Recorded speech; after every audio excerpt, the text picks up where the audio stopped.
Hi everyone, my name is Ann V, and I am here today with Sara, who is going to explain us what the hell we're going to do today.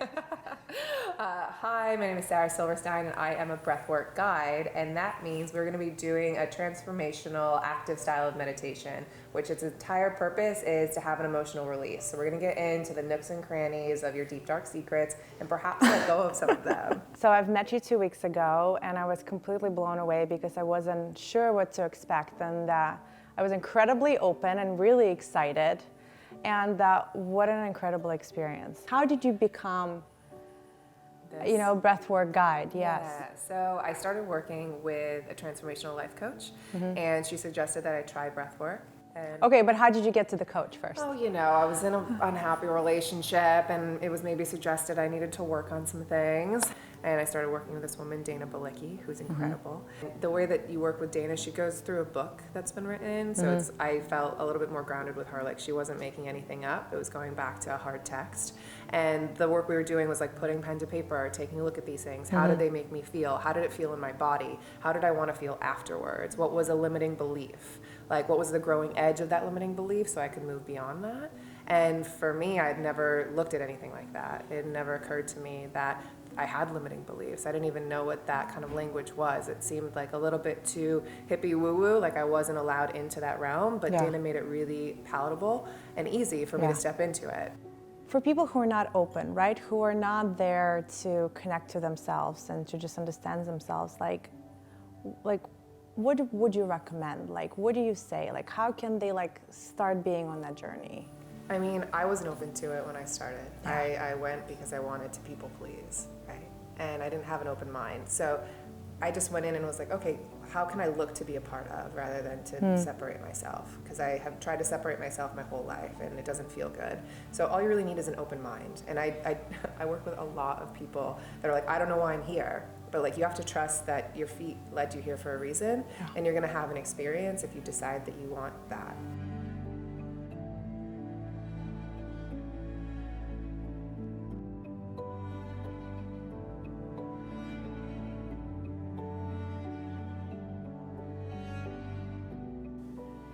How was your experience? My experience was very interesting. First, I would like to say thank you. I felt like emotional breathing from you, because I was laying between you and Micah, and I felt more emotional breathing from you, and then, so that allowed me to be just more emotional. And I think,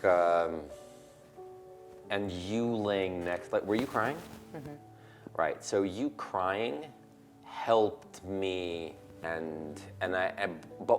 so one part of me wants to sob, and the other part of me wants to be like, cry like this. And then I kind of calmed down, and it felt really good. I think for me,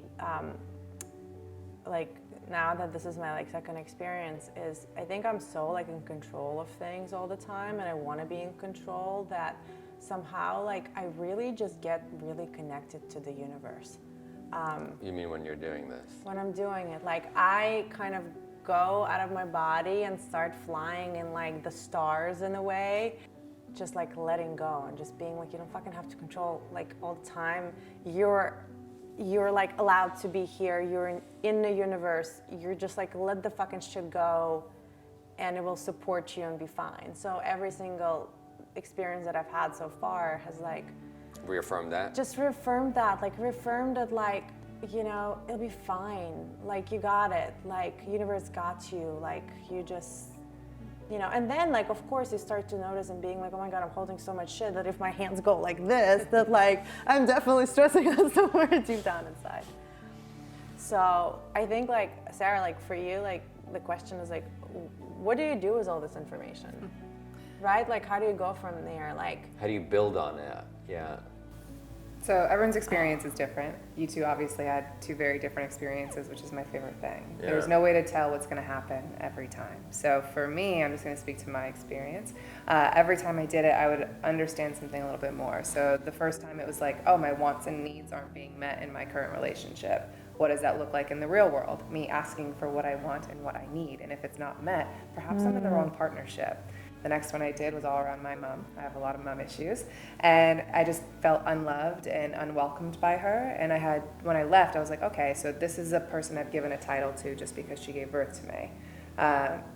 But there are a lot of people in my life that do love me and do accept me who I am. So can I allow them in a little bit more, let down like the mom abandonment wall and allow that to continue to flow? Your first experience is usually your brain is still holding on and you're kind of going through everything. As you continue to move forward, the messages become a little bit more clear for myself. So I also heard in it like it was time for me to leave New York. And I wanted to go and do training and all these things. It was like, oh, weird. It was like when I stop the control aspect of it and allow myself to feel a little bit more, it's really beautiful. And super tight hands are going to speak to around fear of giving and receiving love. So same thing happened for me when I started. Guilty. They were tight. It was really unbearable. Knew it. And so I knew I had to make a subtle shift as I was going throughout my life. Like, how could I receive more love? What did that look like? And for me, it was as simple as accepting a compliment or allowing the people in my life to do nice things or like buy a meal and not me feel like I have to then reciprocate, just receive a little bit more, because as a woman I'm naturally a nurturer and I'm a giver, and then it's like I also have to have that happen for me and my cup needs to be full so I can keep moving forward. Now when I do breathwork, my hands turn out like you. I have orbs in my hands, I play with them, I throw them around, I become the sun. It's incredible, and I realize how powerful I am. I think the whole point is like you really do start to like understand yourself more and like get connected to yourself more. I'm trying to think what, if there's one thing, what did I get? And I don't know, maybe that'll be evident. Maybe that'll be evident later. I just try to reaffirm some of the things that I've been practicing anyway, which is working on the gratitude aspect of my life, just to be grateful because I have everything that I need. I mean, if nothing changed in my life as far as the material things, I would be perfectly content.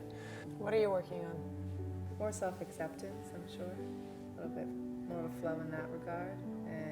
But really, while I'm here in New York, just being fully present and realizing like I'm so loved and supported.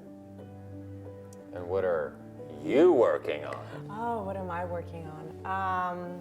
Trying to understand like who I am and connect to me and see how I can accept myself and love myself and kind of trust myself more. I'm fucking lucky for everything I have. I feel centered and fulfilled and open and connected to everyone, and so thank you for that beautiful experience. Thank you, Sarah. Can we get a group hug? Yeah, group hug. Hug.